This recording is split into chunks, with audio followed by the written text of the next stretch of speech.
আসসালামু আলাইকুম মিস। ওয়ালাইকুম মিস আসসালাম। আসসালামু আলাইকুম। ওয়ালাইকুম আসসালাম।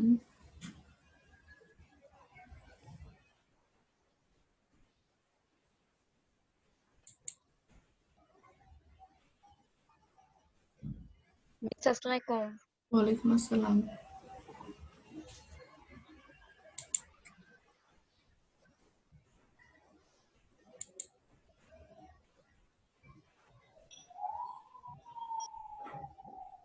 মিস আসসালামু আলাইকুম। ওয়ালাইকুম আসসালাম।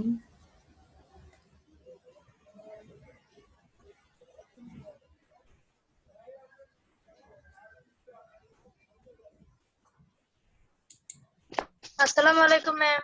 ওয়ালাইকুম আসসালাম।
আচ্ছা, আজকে আমাদের আলোচনার বিষয় হচ্ছে রসায়ন দ্বিতীয় পত্রের প্রথম অধ্যায়।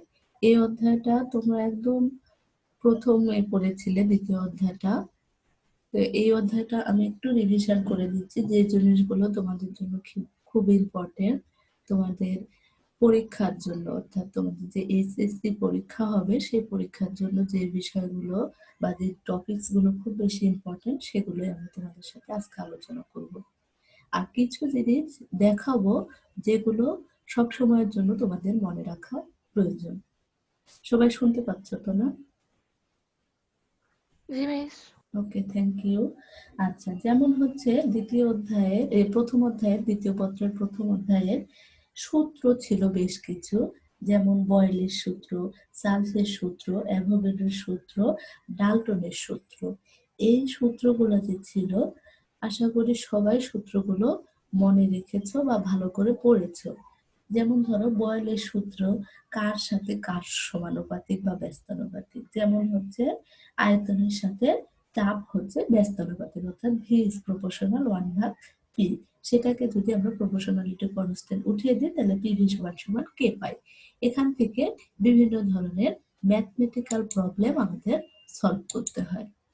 এরপরে যদি আমি চার্লসের সূত্রের কথা বলি, যে চার্লসের সূত্র কিন্তু প্রথমেই সরাসরি আমরা ওইভাবে সূত্রটা পাই না, সূত্রটা আমাদের ডেরিভেশন করে নিয়ে আসতে হয়, তারপরে আমরা চার্লসের অ্যাকচুয়াল সূত্রটা পাই। আচ্ছা, তার আগে বয়েলের সূত্র থেকে যে কার্ভটা আসে, পরীক্ষায় প্রায় আসে, দেখবে যে পরীক্ষায় যে কার্ভটা থাকে, এই কার্ভটাকে বলা হয় আইসোথার্ম। এটা এমসিকিউতেও আসতে পারে, সিকিউতেও আসতে পারে। আমি কিন্তু সব কথাগুলোই বলছি নেক্সট এইচএসসি পরীক্ষার জন্য, যেগুলো তোমাদের জন্য ইম্পর্টেন্ট। তাহলে সমতাপীয় রেখা বা আইসোথার্ম সেটা হচ্ছে বয়েলের সূত্রের ক্ষেত্রে। এই ধরনের রেখা আরো অন্যান্য সূত্রে পাওয়া যায়, সেই সূত্রে কি নামে চেনা হয় এগুলো যদি তোমরা ভালো করে মনে রাখো, যে কোনো ধরনের এমসিকিউ বা সিকিউতে যে জ্ঞানমূলক প্রশ্ন আছে সেখানে তোমরা অ্যান্সার করতে পারবে। আরেকটা জিনিস মনে রাখতে হবে যে প্রমাণ তাপমাত্রা ও চাপ। প্রমাণ তাপমাত্রা চাপের বেশ কিছু একক রয়েছে, যেমন ধরো এসটিপিতে, এনটিপিতে, আবার হচ্ছে এসএটিপিতে। এই জিনিসগুলোর ইলাবোরেশনও তোমাদের জানতে হবে। যেমন এসটিপি হচ্ছে standard temperature and pressure, SATP হচ্ছে standard ambient temperature and pressure, NTP normal temperature and pressure. এবং এসটিপিতে এককটা কোন এককে নেওয়া হয়, যেমন তাপমাত্রার একক ডিগ্রি সেলসিয়াস বা 273 কেলভিন, যখন আমরা ডিগ্রি সেলসিয়াস থেকে কেলভিনে যাব। তাপ হবে 1 অ্যাটমসফিয়ার বা 1.01325 হলো 10⁵ নিউটন পার মিটার স্কয়ার। আর হচ্ছে গ্যাসের আয়তন হবে 22.4 লিটার। এটা হচ্ছে এসটিপি। এরপরে এসএটিপি রয়েছে, এগুলো তোমরা বই থেকে ভালো করে জেনে নিবে। এই মানগুলো কিন্তু ম্যাক্সিমাম ক্ষেত্রে ম্যাথে উল্লেখ করা থাকবে না, শুধু বলে দিবে যে এসটিপি তে কত বা এনটিপি তে কত বা এসএটিপি তে কত। এবং এখান থেকেই তোমাকে কিন্তু ম্যাথমেটিক্যাল যে প্রবলেম গুলো পরীক্ষায় থাকে এগুলো সলভ করতে হবে।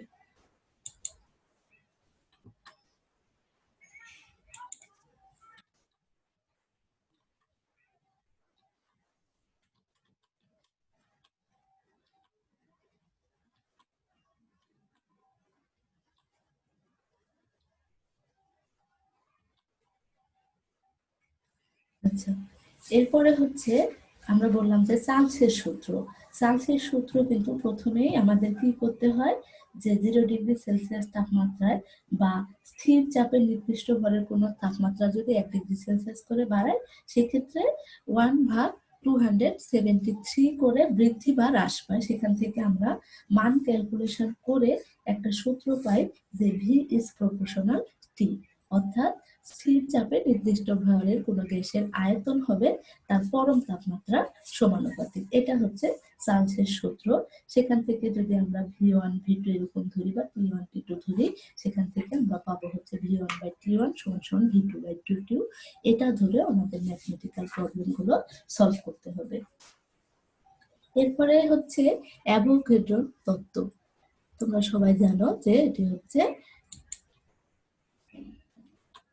এরা সবাই এত পরে ইনক্লুড হচ্ছে, ক্লাসে জয়েন করতে চাও, যে জয়েন করতে যেয়ে আমার সময় অনেকটা শেষ হয়ে যায়। 40 মিনিট সময় দেখতে দেখতে শেষ হয়ে যায়। যেগুলো পড়ার জন্য ভেবে নিয়ে আসি যে আজকে এই জিনিসগুলো পড়াবো, সেগুলো পড়ানোর আগে টাইম শেষ হয়ে যায়। চেষ্টা করবা 2-3 মিনিটের মধ্যে সবাই একটু জয়েন করার জন্য। আচ্ছা, অ্যাভোগাড্রোর তত্ত্ব তাহলে কি ছিল? V is proportional N. এই কথাগুলো আমি মুখে বলছি, দেখাচ্ছি না স্লাইডে, কারণ হচ্ছে এগুলো তোমরা সবাই মোটামুটি জানো। জাস্ট আমি একবার রিভিউ করে দিচ্ছি যে তোমরা এই জিনিসগুলো পড়বে। এবার যে 3টা সূত্র পেলাম, বয়েলের, চার্লসের এবং অ্যাভোগাড্রোর, সেখান থেকে আমরা আদর্শ গ্যাসের সমীকরণ পাই, পিভি = এনআরটি। সেখান থেকেও বিভিন্ন ধরনের ম্যাথমেটিক্যাল প্রবলেম আমাদের সলভ করতে হয়। এই ম্যাথমেটিক্যাল প্রবলেম সলভ করার জন্য পিভি = এনআরটি, এই সলভ করার জন্য তোমাদের মোলার গ্যাস ধ্রুবক এই বিষয়টি জানা প্রয়োজন। সাথে জানা প্রয়োজন বিভিন্ন এককে আর এর মান। পিভি = এনআরটি যে বলছি, সেই এনআরটি তে আর যে রয়েছে, সেই আর এর মান বিভিন্ন এককে বিভিন্ন হয়। সেই মানগুলো তোমাদের ভালোভাবে জানতে হবে, না হলে তোমরা ম্যাথমেটিক্যাল প্রবলেম গুলো সলভ করতে পারবে না। এর জন্য এই বিষয়টা আমি তোমাদের এখন দেখাবো। দেখো, মোলার গ্যাস ধ্রুবক। তাহলে পিভি = এনআরটি, এটা হয়তো অনেকেই জানো বা পড়ে ফেলছো, কিন্তু আমি এগুলো জাস্ট তোমাদের আরেকবার রিমাইন্ডার করছি যেন এই জিনিসগুলো সব সময়ের জন্য তোমাদের মাথায় থাকে। তাহলে পিভি = এনআরটি, আর = PV/NT। এবার পি হচ্ছে চাপ, ভি হচ্ছে আয়তন, এন হচ্ছে মোল সংখ্যা, আর টি হচ্ছে তাপমাত্রা। এরপরের লাইনে দেখো কি করেছে, চাপ। চাপকে আমরা কি দিয়ে প্রকাশ করি? চাপকে আমরা পি দিয়ে প্রকাশ করি। আর চাপ সমান সমান হচ্ছে বল বাই ক্ষেত্রফল। এজন্য দেখো চাপটাকে উঠিয়ে যে বল বাই ক্ষেত্রফল নিচে চলে এসেছে। আয়তন যেটা ছিল সেটা থাকলো, আর তাপমাত্রাটা হচ্ছে কেলভিনে নেওয়া হয়েছে, মূল সংখ্যা যেটা ছিল সেটা থেকে গেল। এবার এখান থেকে দেখো বল রেখে দিলাম। আয়তন মানে হচ্ছে দৈর্ঘ্য গুণন প্রস্থ গুণন উচ্চতা, কিন্তু যেহেতু যে কোনো একদিকে ধরে নেওয়া হয়েছে এই জন্য তিনটাকে দৈর্ঘ্যের দিকে শুধু ধরে নেওয়া হয়েছে। দৈর্ঘ্য প্রস্থ উচ্চতা তিনটার দিকে নয়, শুধু দৈর্ঘ্যের দিকে ধরে নেওয়া হয়েছে। সেক্ষেত্রে দৈর্ঘ্য কিউব, ক্ষেত্রফল হচ্ছে দৈর্ঘ্য গুণন প্রস্থ, যেহেতু দৈর্ঘ্যের দিকে তাই দৈর্ঘ্য স্কয়ার, কেলভিন গুণন মোল সংখ্যা যা ছিল। এবার বল গুণন দেখো দৈর্ঘ্য কিউব, এখানে দৈর্ঘ্য স্কয়ার, কাটাকাটি হলে একটা দৈর্ঘ্য থেকে যায়, কেলভিনটা উপরে চলে গেল তাই পার কেলভিন, মোল সংখ্যা উপরে চলে গেল, পার মোল হলো। আর বল গুণন দৈর্ঘ্যকে অর্থাৎ এফ গুণন এক্স, মানে দৈর্ঘ্য বরাবর যদি ধরি সেটাকে আমরা জানি হচ্ছে কাজ, অর্থাৎ কাজ ডাব্লিউ সমান সমান এফ এক্স। সেখান থেকে তাহলে আমরা এটা পেলাম হচ্ছে কাজ পার কেলভিন পার মোল। তাহলে এককটা কনভারসেশন কিভাবে করতে হয় সেটা এখানে রয়েছে, অর্থাৎ এটাই হচ্ছে মোলার গ্যাস ধ্রুবক আর এর একক। এটা তোমাদের প্রায় দেখবে পরীক্ষায় আসে, ভালোভাবে শিখবে। প্লাস হচ্ছে বারবার লিখে লিখে প্র্যাকটিস করবে, তাহলে এই জিনিসগুলো তোমাদের মনে থাকবে। এবার যে আরটা পেলাম, এই আর এর মান বিভিন্ন এককে বিভিন্ন হয়। যেমন এখানে প্রথমে দেওয়া রয়েছে লিটার বায়োচাপ একক। লিটার বায়োচাপ একক যখনই বলবে তখন আমাদের দেখো পি এর মান হবে 1 অ্যাটমসফিয়ার, ভি হবে 22.4 লিটার, এন এর মান 1 এবং টি সমান সমান 273 অ্যাটমসফিয়ার। সরি হচ্ছে টেম্পারেচার, এখানে তাপমাত্রা কেলভিন হবে, সরি এখানে এ দেওয়া রয়েছে, এখানে কেলভিন হবে। তাহলে সেক্ষেত্রে আমরা আর এর মান ক্যালকুলেশন করে পাবো হচ্ছে, এটা যদি এটা দিয়ে আমি ভাগ করি তাহলে এই মানটা পাবো। এবং এককটা ভালো করে কিন্তু তোমরা খেয়াল করবে। উপরে দেখো এটা হচ্ছে লিটার, তাই লিটার হলো, এরপরে এটা হচ্ছে চাপ, চাপটা হচ্ছে অ্যাটমসফিয়ার, এরপরে ভাগ আকারে রয়েছে দেখো আমার তাপমাত্রা ভাগ আকারে রয়েছে, আর হচ্ছে মোল সংখ্যা ভাগ আকারে রয়েছে, এই জন্য পার কেলভিন পার মোল হয়ে গেল। এটা অনেকেই তোমরা বুঝো বা জানো, তারা যারা জানো তাদের জন্য ওকে, যারা বিষয়গুলো ভালো করে ক্লিয়ার না তারা আজকে ক্লিয়ার হয়ে যাবে ইনশাল্লাহ। এটা হচ্ছে লিটার বায়োচাপ এককে কিভাবে আমরা এককটাকে ধরবো। ম্যাথমেটিক্যাল প্রবলেমে কি দেওয়া থাকবে, তোমার ধরো মানগুলো দেওয়া থাকবে, দেখে তোমাকে বুঝতে হবে যেখানে আর এর মানটা আমি কোনটা ধরবো। আজকে ধরো আমি তোমাদেরকে 3টা আর এর মান দেখাবো, এই 3টা আর এর মানের মধ্যে কখন আর এর মান কোনটা বসাবো সেটা নির্ভর করবে যে আমার অন্যান্য এককগুলো, ম্যাথে যে অন্যান্য এককগুলো থাকবে সেগুলো একক কিসে কিসে দেওয়া রয়েছে, সেগুলোর সাথে ভ্যারি করে যে এককটা মিলে যাবে সেই এককের মানটা আমরা ওই ম্যাথমেটিক্যাল প্রবলেম সলভ করতে বসাবো। এবার দেখো সিজিএস এককে আর এর মান। সিজিএস এককে গ্যাসের চাপকে ডাইন পার বর্গ সেন্টিমিটার আর আয়তনকে ঘন সেন্টিমিটারে প্রকাশ করা হয়। দেখো চেঞ্জ কিন্তু হতে শুরু করলো, সিজিএস সেন্টিগ্রাম পার সেকেন্ড, তাহলে হচ্ছে এই প্রণালীতে ডাইন বা বর্গ সেন্টিমিটার আর আয়তনকে ঘন সেন্টিমিটারে প্রকাশ করা হয়। প্রমাণ উষ্ণতা এবং চাপে অর্থাৎ NTP, normal temperature and pressure. এখানে এক মোল আদর্শ গ্যাসের জন্য কি ধরা হয় দেখো, P is equal to 1 atmosphere, সেটাকে আমরা সেন্টিমিটারে নিলে পাই 76, আর 76 কে যখন 13.6 গুণন 981 ডাইন পার সেন্টিমিটার স্কয়ার এটা দিয়ে গুণ করব, তখন আমরা এই এককটা পাবো। অর্থাৎ আমাদের এই যে আগেই বলে নিয়েছে যে চাপকে ডাইন পার বর্গ সেন্টিমিটারে প্রকাশ করে নিতে হবে। এরপরে আয়তন ছিল 22.4, তাহলে 22.4 ডেসিমিটার কিউব, সেটাকে সেন্টিমিটার কিউব করে নিতে হবে, আর তাপমাত্রার যে একক সেটা কেলভিনে থাকবে। তবে একটা পার্থক্য দেখো, এখানে 273.1 দিয়েছে, এটাও একটা ক্যালকুলেটেড ভ্যালু, তবে তোমরা যদি 273ও দাও তাতেও কোনো সমস্যা নেই। এখন জি এর মান অর্থাৎ এখানে দেখো 981 সেন্টিমিটার পার সেকেন্ড, আর 1 লাইন সমান সমান এত gram per centimetre per, sorry gram centimetre per second square.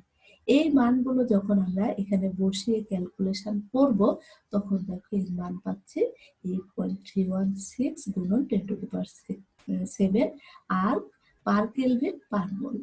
তাহলে দেখো যে ম্যাথে যদি কোনো সময় এককগুলো এরকম ভাবে দেওয়া থাকে, তখন কিন্তু অর্থাৎ হচ্ছে কি কি থাকবে, তাপের একক যদি 9/সেন্টিমিটারে থাকে, আয়তন যদি সেন্টিমিটার কিউবে থাকে, তখন কিন্তু আর এর মান আমাকে এটা বসিয়ে ম্যাথটাকে সলভ করতে হবে। তবে বেশিরভাগ ক্ষেত্রে তোমাদের ম্যাথমেটিক্যাল যে প্রবলেমগুলো সালের কোশ্চেন যদি দেখে থাকো, দেখবে যে আর এর দুইটা মান বেশি ব্যবহার করা হয়, একটা হচ্ছে লিটার বাই এককে আর আরেকটা হচ্ছে এসআই এককে, অর্থাৎ সিজিএস পদ্ধতিটা ততটা বেশি প্রচলিত নয়। ম্যাক্সিমাম ক্ষেত্রেই লিটার বাই আর হচ্ছে এসআই এককে আর এর মান ক্যালকুলেশন করে আমাদের ম্যাথমেটিক্যাল প্রবলেমটা সলভ করতে হয়। আচ্ছা, তাহলে এসআই এককে দেখো কি করতে হবে, গ্যাসের চাপকে প্যাসকেলে ধরতে হবে আর আয়তনকে ঘনমিটারে ধরতে হবে। তাহলে আমরা কি পাবো দেখো,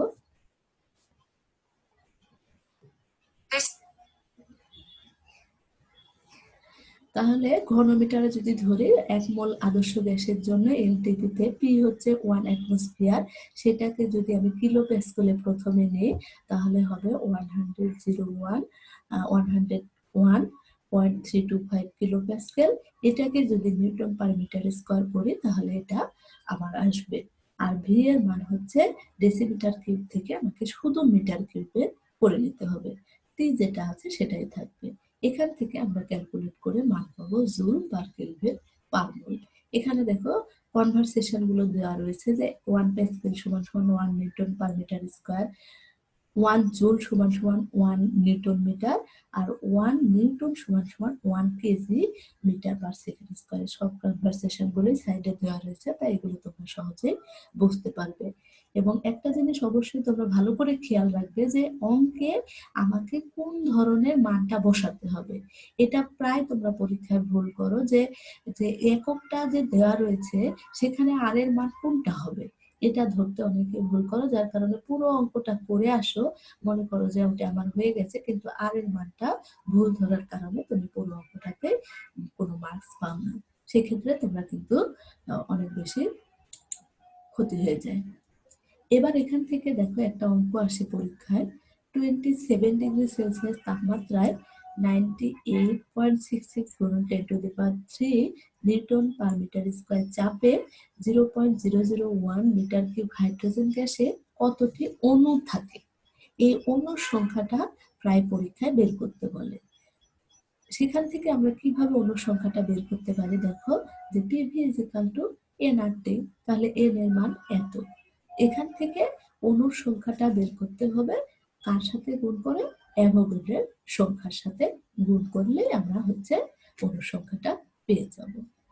এইভাবে তোমাদের ম্যাথমেটিক্যাল প্রবলেমগুলো সলভ করতে হয়। এরপরে এই 2021 এর পরীক্ষার্থী তোমরা, তাহলে 2021 এর পরীক্ষার্থীদের জন্য ডাল্টনের আংশিক চাপ সূত্র, এটা খুব ইম্পর্টেন্ট। পরীক্ষা তোমাদের কবে হবে এটা তো কেউই জানি না আমরা, এখনো শিক্ষা প্রতিষ্ঠান খোলারই যেহেতু কোনো ডিসিশন হয় নাই, তার মানে পরীক্ষাও কবে হবে এখনো ডিসিশন হয় নাই। তবে অটো পাস হবে না এটাই ধরে রাখো, গতবার ব্যাচের মতো এইবার ব্যাচে কোনো অটো পাস হবে না। তাই তোমরা বাসায় ভালোভাবে পড়াশোনা করো, সালের কোশ্চেন গুলো বেশি বেশি করে দেখো যে কোন সালে কোন ধরনের কোশ্চেন এসেছে। ম্যাক্সিমাম ক্ষেত্রে দেখবে বেজোড় সালের কোশ্চেন গুলো তোমরা বেশি সলভ করবে। জোড় সালের হলে জোড় সালের, যারা যে পরীক্ষার্থী যে সালের হবে আগের পরীক্ষার সালের প্রশ্নগুলো ওইভাবে দেখবে। তবে সবগুলোই দেখবে 16 থেকে শুরু করে এই পর্যন্ত, তবে বেশিরভাগ ক্ষেত্রে তোমরা 19, 17 এই প্রশ্নগুলো একটু বেশি গুরুত্ব দিয়ে দেখবে। তাহলে ডাল্টনের আংশিক চাপ সূত্রটা কি দেখো, যে আংশিক চাপ অর্থাৎ স্থির তাপমাত্রায় নির্দিষ্ট আয়তনের পাত্রে রাখা পরস্পর বিক্রিয়াহীন দুই বা ততোধিক, বলো বলো, হ্যালো, কে মিস বললে বলো।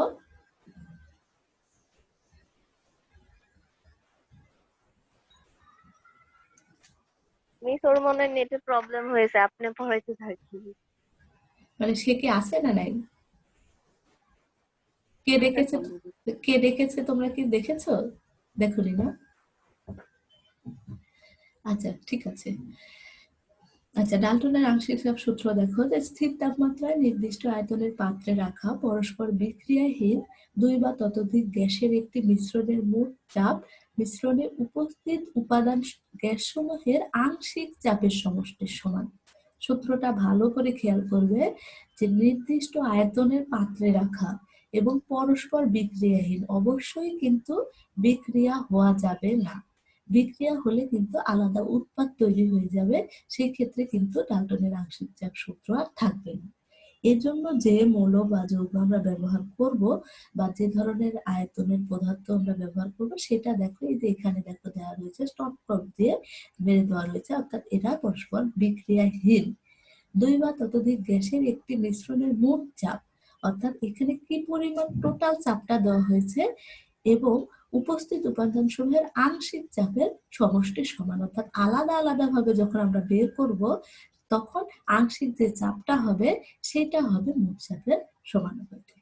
এবার ধরো তিনটা পাত্র ধরেছি এ বি সি, তাহলে সেক্ষেত্রে আমরা মোট চাপ পাবো ওইটার এ এর আংশিক চাপ, বি এর আংশিক চাপ, সি এর আংশিক চাপের যোগফলের সমান, অর্থাৎ মোট চাপটা হবে যে কয়টা পাত্র ধরবো সেই কয়টা পাত্রের আংশিক চাপের যোগফলের সমান বা সমষ্টির সমান।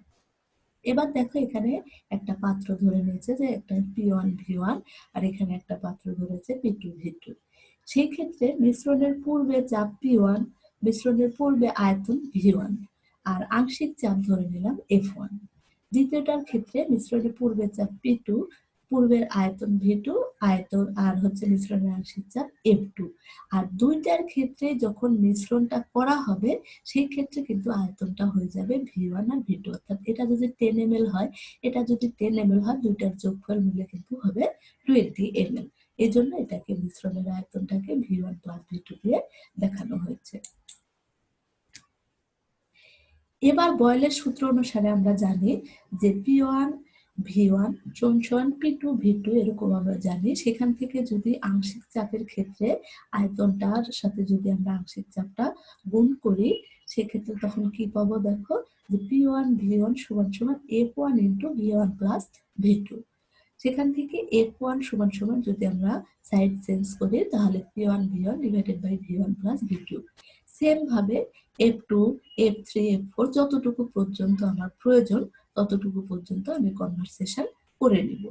নেওয়ার পরে আমার আংশিক চাপের সূত্র অনুসারে বা ডাল্টনের আংশিক চাপের সূত্র অনুসারে P সমান যতগুলো আংশিক চাপ ধরবো ততগুলোর যোগফল এখানে বসিয়ে ক্যালকুলেশন করলে আমরা এই সূত্রটা পাবো বা এই সূত্রটা পাবো, যে কোনো সূত্রই হতে পারে।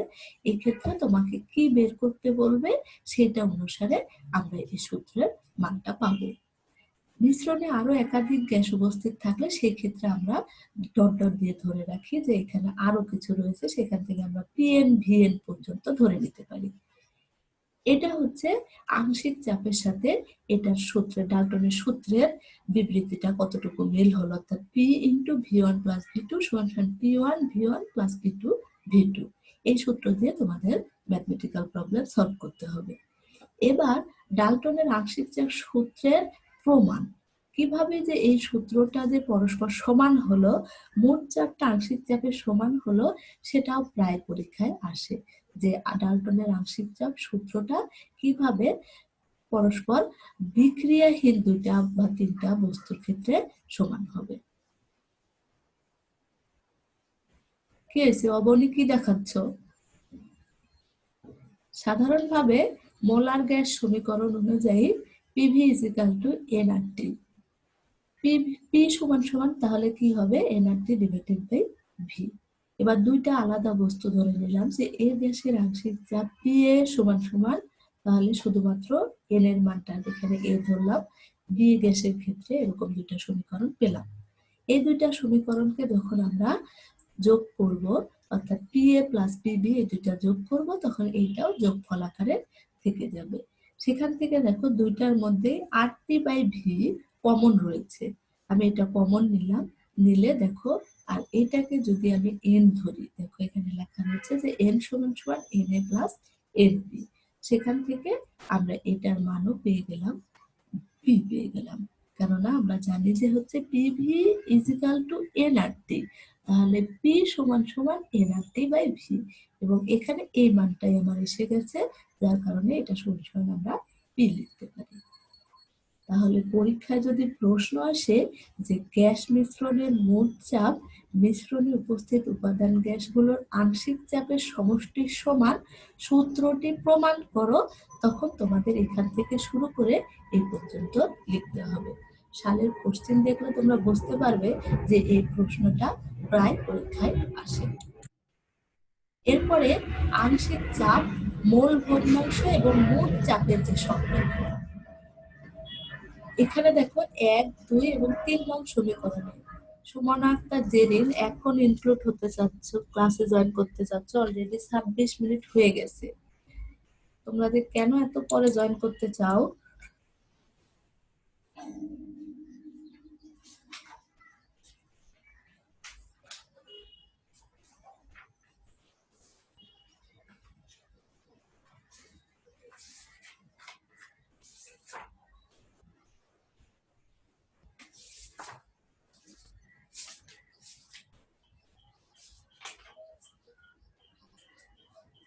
আচ্ছা, এখানে দেখো বলা রয়েছে 1, 2 এবং 3 নং সমীকরণ, তিনটা সমীকরণের কথা বলা রয়েছে।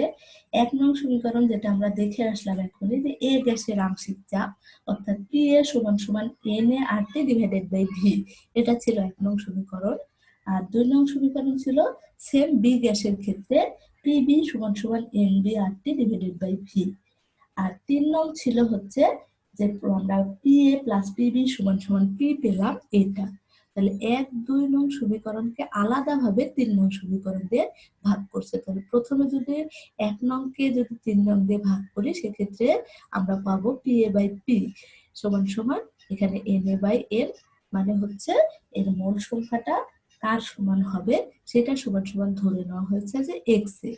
সেখান থেকে আমরা পি এ সমান সমান তাহলে পাই এক্স এ পি। এখানে কিন্তু একটা জিনিসের পার্থক্য দেখো, এই পিটা হচ্ছে ছোট হাতের পি, এটা হচ্ছে আংশিক চাপ, আর এই পিটা হচ্ছে মোট চাপ। এই জিনিসটা কিন্তু তোমরা ভালো করে খেয়াল করবে। ছোট হাতের পি যেটা, সেটা হচ্ছে আংশিক চাপ, আর বড় হাতের যেটা পি সেটা হচ্ছে মোট চাপ। সেখান থেকে আমরা পেলাম পি এ সমান সমান এক্স এ পি, অর্থাৎ মোট চাপের সাথে মূল ভগ্নাংশটা গুণ অবস্থায় আছে। আর পিবি সমান সমান আমরা পেলাম এক্স বি ইন্টু পি, অর্থাৎ মোল ভগ্নাংশের সাথে মোট চাপটা গুণ রয়েছে বি গ্যাসের ক্ষেত্রে। এবার উপরে উল্লেখিত সমীকরণ দ্বয়ে এক্স এ এবং এক্স বি যথাক্রমে এ এবং বি গ্যাসের মোল ভগ্নাংশ। কোন মিশ্রণে একটি উপাদানের মোল সংখ্যার সঙ্গে ওই মিশ্রণে উপস্থিত মোট মোল সংখ্যার অনুপাতকে ওই উপাদানের মোল ভগ্নাংশ বলে। এটাও প্রায় পরীক্ষায় আসে যে মোল ভগ্নাংশ কাকে বলে বা মোল ভগ্নাংশ কি। জ্ঞানমূলক প্রশ্নে এই প্রশ্নটি আসে যে কোনো মিশ্রণের একটি উপাদানের মোল সংখ্যার সঙ্গে ওই মিশ্রণে উপস্থিত মোট মোল সংখ্যার অনুপাতকে ওই উপাদানের মোল ভগ্নাংশ বলে। সেটা আমরা যদি সাজিয়ে লিখি, তাহলে উপরের সমীকরণ দ্বয় থেকে কি লেখা যাবে, যে আংশিক চাপ এ এবং বি গ্যাসের জন্য আলাদা না ধরে শুধুমাত্র কমনলি যদি ধরা হয়, তাহলে আমরা পাবো পি সমান সমান এক্স ইন্টু পি। এই ক্ষেত্রে এ এবং বি গ্যাসের জন্য নয়, একটি উপাদানের শুধু মূল ভগ্নাংশ, তখন পাবো আংশিক চাপ সমান সমান মূল ভগ্নাংশ গুণন মোট চাপ, অর্থাৎ একটি মিশ্রণে উপস্থিত যে কোনো গ্যাসের আংশিক চাপ উক্ত গ্যাসের মূল ভগ্নাংশ এবং মিশ্রণের মোট চাপের গুণফলের সমান। এখান থেকে এটাও পরীক্ষায় প্রশ্ন আসে। এই প্রশ্নটাই ধরো হলো যে একটি মিশ্রণ উপস্থিত যে কোনো গ্যাসের আংশিক চাপ উক্ত গ্যাসের মূল ভগ্নাংশ এবং মিশ্রণের মোট চাপের গুণফলের সমান প্রমাণ করো। তাহলে এখান থেকে শুরু করে এ পর্যন্ত দিতে হবে। তবে একটা জিনিস তোমাদের এখানে ইনক্লুড করতে হবে, এখানে যে 1, 2, 3 নং সমীকরণ লিখেছি এটা কিন্তু লেখা যাবে না। আমরা জানি বলে, অর্থাৎ ডাল্টনের আংশিক চাপ সূত্র থেকে আমরা জানি এ গ্যাসের ক্ষেত্রে এত, বি গ্যাসের ক্ষেত্রে এত, সি গ্যাসের ক্ষেত্রে বা দুইটা গ্যাসের ক্ষেত্রে যদি বলি তাহলে দুইটা গ্যাসের ক্ষেত্রে এই সমীকরণ পাই। এবং সবশেষে আমরা যে যোগফল করে চাপের যে সমষ্টি পেলাম, এই 3টা সূত্র এখানে আমরা লিখব। যে গ্যাসের ডাল্টনের আংশিক চাপ সূত্র অনুসারে আমরা জানি এ গ্যাসের ক্ষেত্রে পিএ সমান সমান এত, বি গ্যাসের ক্ষেত্রে পিবি সমান সমান এত, আর হচ্ছে মোট চাপ হচ্ছে পি সমান সমান এত। এই কয়েকটা জিনিস কিন্তু তোমাদের ধরে নিয়ে তারপরে এই পর্যন্ত ক্যালকুলেশন করতে হবে। তোমরা কিন্তু কখনোই পরীক্ষায় প্রশ্ন আসলে এখান থেকে শুধু এইভাবে লিখলে কিন্তু হবে না, কারণ এখানে বইয়ে 1, 2, 3 যে সমীকরণটা দেয়া রয়েছে সেটা আগে লিখে তারপরে প্রমাণ করতে হবে। এবার দেখো যে অঙ্কটা দেখাবো, এই অঙ্কটা তোমাদের জন্য খুব ইম্পর্টেন্ট। সালের কোশ্চেন দেখবে যে প্রায় সালে এই কোশ্চেনটি এসেছে। এখানে দেখো দুইটা গ্যাস রয়েছে, যে নাইট্রোজেন গ্যাস, এর হচ্ছে চাপ দেওয়া রয়েছে 1 অ্যাটমসফিয়ার আর আয়তন দেওয়া রয়েছে 250 ml। এই টোটাল তাপমাত্রা দেওয়া আছে 27 ডিগ্রি সেলসিয়াস। অন্য একটা পাত্রে রয়েছে অক্সিজেন গ্যাস, যেটার এককটা দেখো আলাদা রয়েছে, যে 600 মিলিমিটার পার মার্কারি এককে দেওয়া রয়েছে। এটা অ্যাটমসফিয়ার আর এটা হচ্ছে মিলিমিটার পার মার্কারি দেওয়া রয়েছে। আর আয়তন হচ্ছে 500 ml। এবার এটা এ গ্যাস, এটা বি গ্যাস, দুইটা গ্যাস ধরলাম। এটা থেকে মিশ্রণ করে যে সি পাত্র নেওয়া হয়েছে সেটার আয়তন বলেছে 1 লিটার। এখানে ধরে নেওয়া যে পাত্র, কিন্তু দেখো এখানে এমএল রয়েছে 250, এখানে 500, দুইটা মিলে কিন্তু 1 লিটার হয় না, কিন্তু এখানে দেওয়া রয়েছে 1 লিটার। সাপোজ এটা মনে করো যে 1 লিটার। সেক্ষেত্রে মিশ্রণের মোট চাপ কত হবে সেটা বের করতে হবে। এবার মিশ্রণের মোট চাপ যখনই বের করতে হবে তখনই কিন্তু তোমার ওই পাত্রগুলোর আলাদা আলাদা ভাবে আংশিক চাপ আগে বের করে নিতে হবে। আংশিক চাপ বের করে নিয়ে যদি আমরা যোগফলটা দেখাই তাহলে সেক্ষেত্রে আমরা মিশ্রণের মোট চাপটা পেয়ে যাব। সেক্ষেত্রে কি করতে হবে, দেখো যে প্রথম পাত্রে বা এ পাত্রের ক্ষেত্রে মিশ্রণের পূর্বে চাপ ছিল P1 এত, মিশ্রণের পূর্বে আয়তন V1 এত, আর মিশ্রণের আয়তন এখানে দুইটা মিলে আয়তন দেখো শুধু দেয়া রয়েছে যে 1 লিটার। তাহলে আংশিক চাপ F1 সমান সমান কি হবে, F1 সমান সমান V1 ডিভাইডেড বাই V। সেখান থেকে ক্যালকুলেশন করে আমরা পেলাম হচ্ছে 0.25 অ্যাটমসফিয়ার। অন্যদিকে আরেকটি পাত্র যে রয়েছে বি পাত্রের ক্ষেত্রে অক্সিজেন গ্যাস, সেক্ষেত্রে মিশ্রণের পূর্বে চাপ এই দেখো মিলিমিটার পার মার্কারি করা ছিল, সেটাকে আমি যদি 700 দিয়ে ভাগ করি তাহলে সেটা আমরা অ্যাটমসফিয়ার আকারে পেয়ে যাব। অ্যাটমসফিয়ার আকারে যখন পেয়ে গেলাম এবং মিশ্রণের পূর্বে আয়তন যেটা ছিল, পূর্বে যে আয়তন দ্বিতীয় পাত্রের ক্ষেত্রে যেটা ছিল মিশ্রণের পাত্রের আয়তন, এটা তো এখানে দেওয়াই রয়েছে, সবগুলোই দেওয়া রয়েছে মানগুলো। সেখান থেকে শুধুমাত্র তোমাকে দেখো একটা জায়গায় কনভারসেশন করে নিতে হলো, সেটা হচ্ছে এখানে অ্যাটমসফিয়ার ছিল সেটা অ্যাটমসফিয়ারে থাকলো, কিন্তু এখানে মিলিমিটার পার মার্কারি ছিল, সেটাকে ভাগ করে নিয়ে আমাকে অ্যাটমসফিয়ারে করে নিতে হলো। এবার মিশ্রণের মোট চাপ আমরা কিভাবে পাবো, আংশিক চাপ দুটা যদি যোগ করে দিই তাহলে আমরা মিশ্রণের মোট চাপ পেয়ে যাব।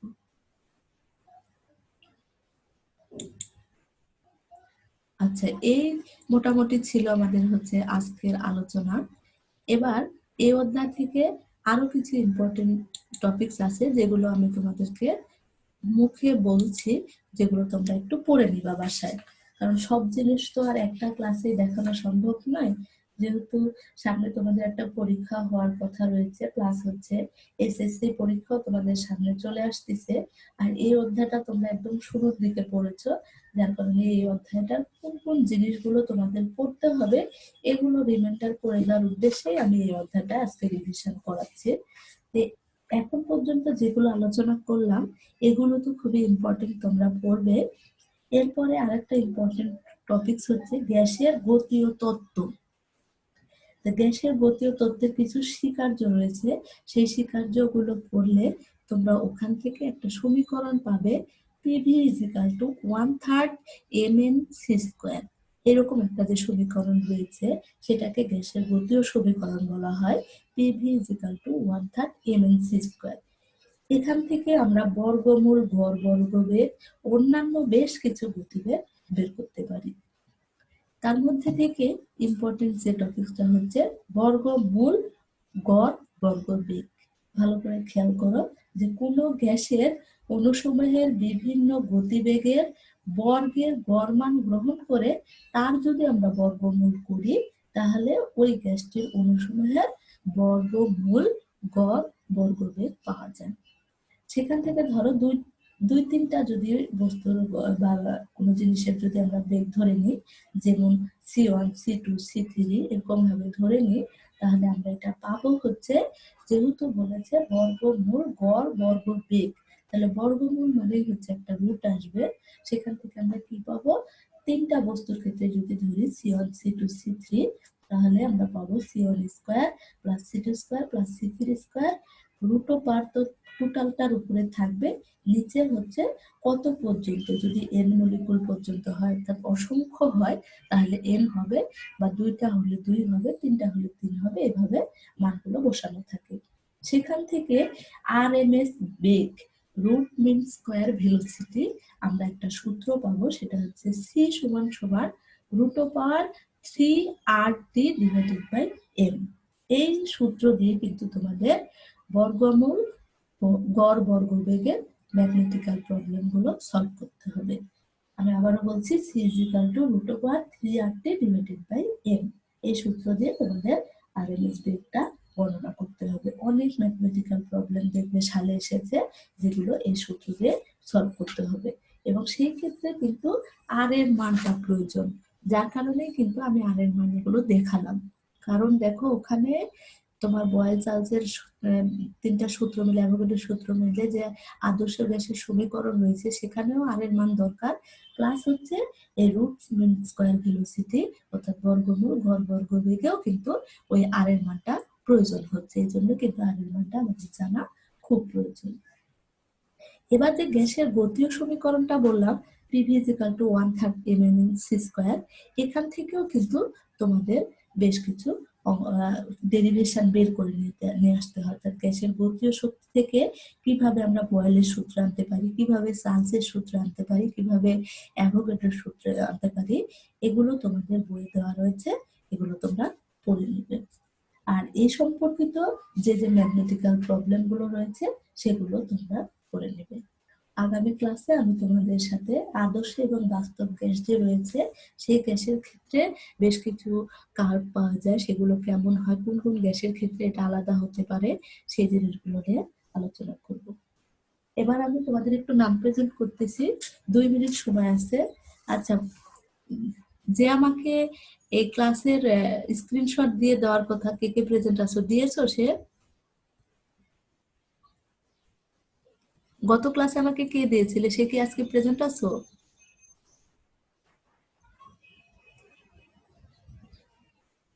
আচ্ছা, কে দিতে পারবা বলো? আমি দিয়ে দিয়েছি ইনবক্সে। ও, অবনী দিয়ে দিয়েছো? আচ্ছা, এখন একবার দাও, শুরুতে একবার দিবে, শেষে একবার দিবে, এখন একবার দাও। আর তারপরে আবার নামগুলো আবার বলছি, রোলগুলো একটু বলো। 301 থেকে বলো।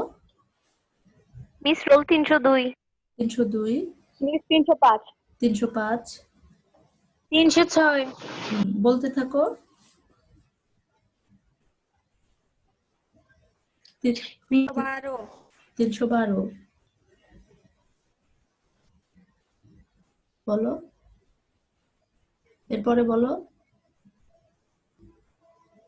Miss 393, 393, 327, miss 377, 377, 377, 335, miss 328, 328, miss 364, 364, miss 374, 374, 377, দাঁড়াও একটু, 300 কত বললে?